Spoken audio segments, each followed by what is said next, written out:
2019 was a season to forget for St George Illawarra. Peter Sterling, will 2020 provide an improvement?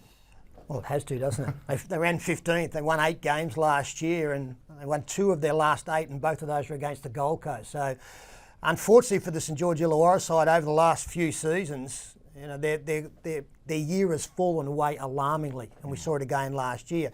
You know, they did play finals back in 2018, but around that, they've been very disappointing when you consider the roster that they've been able to field and the profile they carry in the competition. So. A big resurgence for them this year in regards to coming into the season. They've had Phil Gould come in and have a look to see what he feels needs to improve. A change in personnel. Shane Flanagan comes in to help out Paul McGregor, a premiership winning coach there. So a lot of knowledge that Flano will bring to the joint as well. But you know, it's pretty much shaken the whole place up, and it needed a shake up. When you look at their team on paper, and whenever we go and do a Dragons game, you think that is an impressive looking side. How do you quantify that with what they've achieved in the last few years? Well, I can't. You know, it's an all-star forward pack. Yeah. You know, representative players across the board there. You know, Paul Vaughan, James Graham, the Tyson Frizzell.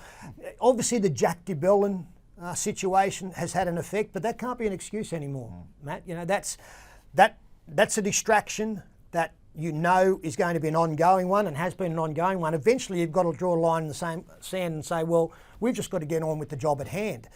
Yes, he's a quality player, and yes, he's a leader within that club. But you know, that's not an excuse anymore for the Dragons. There are no excuses anymore for the Dragons. Based on what we saw last year, there has to be a rapid improvement. I don't know if they can play finals football, but I do know that they have to finish higher up than 15th, considering the 17 players that they're going to field every weekend.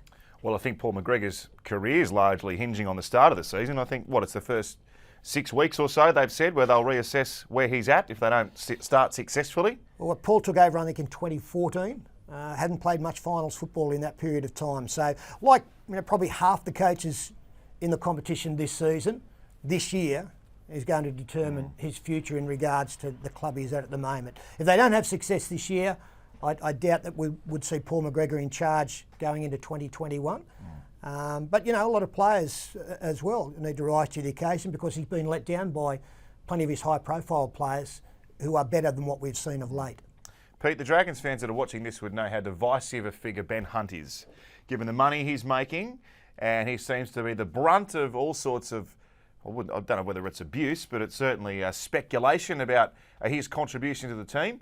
How do you see him as a footballer? Where's he at, and what's he got to do? I like him as a footballer. You know, but again, being a halfback, if the side's not going well, you know, you do cop a lot of the brunt. You know, you're the playmaker, and you tend to be one of the leading profile players, and certainly Ben Hunt is. We know he signed for big money. Has he been disappointing? Absolutely. Has he been let down by people around him? I think also absolutely as well. And the forward pack, you know, as a former number 7, I know things are much easier when you're going forward and you've got time to play. I don't know whether Ben Hunt has been afforded that. I think that he is a number 7. The talk about him being a 9, and you know, we see that at representative level for Queensland, that he does well there. I don't think that has done him any favours, the conjecture about his best position. He's a halfback. He was brought at a halfback. And not having Gareth Widdop alongside him for a fair chunk last year, I don't think that was advantageous for him as well. But you know, he needs to find something, but so do the people around him. And there are no excuses for the Dragons this year. There might have been distractions in the past. Yes, they had injury concerns last year as well, but all clubs have that. They're a better side than what we've seen, and they need to show that for the fans' sake and also for Paul McGregor's. Some news through that Cameron McInnes might be fit for round 1, which would be a huge boost for the club. They're saying he's racing the clock, but he's an outside chance of playing. And it also, this season, welcomes the return of Trent Merrin, who started his career as a Dragon and now goes back to the club. Yeah, it's kind of a nice little symmetry about that, isn't it? Trent Merrin starting out there as a young front rower and now coming back after a shortish stint in the English Super League. I'm looking forward to seeing Trent have a good year, because I think if he's going to go out of the game at some stage, you know, down the track, it should be from red and white colours. That's where he established himself. Can he play his best football? I didn't see a lot of him play in England. I don't think Leeds did particularly well whilst he was over there.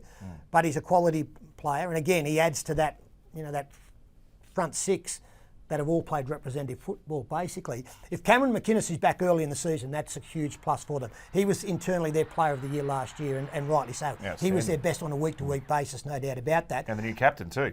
And the new captain, yep. And, he's got a little bit of backup there with Isaac Luke being, I suppose, the most notable signing that they've made through the off-season. But McInnes is outstanding. And I think the one thing about Cameron, what he did so well last year was lead their defensive speed. When he takes them up and they get in and they get amongst it, generally his first contact was the most important, and then everybody sort of got around him. So to have him back early in the season would be a big bonus. They've got an experienced number 9, if he's not there early on, in Isaac Luke to do a job. But McInnes has developed into a very, very important member of this St George Illawarra lineup. Can they make the finals? I think they're fringe. I'm saying no, but I think that they'll be one of those sides between 8 and 12 who are battling there, and they need to finish seasons a lot better than we've seen over the last 6 to 8, because I think more so than any other side in the competition, their second half of the year have been more disappointing than anybody else. They put themselves in good position. You're 100%, Matt. But that second half, they've fallen away. So this shake-up that they've had off-season, I'm wondering how that was addressed. Whether Gus had much to say about what it takes to finish. I'm sure I'm sure that his input was very important. He wouldn't have been asked to go in there if Paul McGregor didn't see, a lot of upside in it. So only time will tell. But they certainly have a side that are capable of making the top 8. On what I've seen, I need to be convinced before I can say, yes, they're finalists in 2020. There you go, Dragons fans. Sterlo's got you a puncher's chance to make the top 8 this year.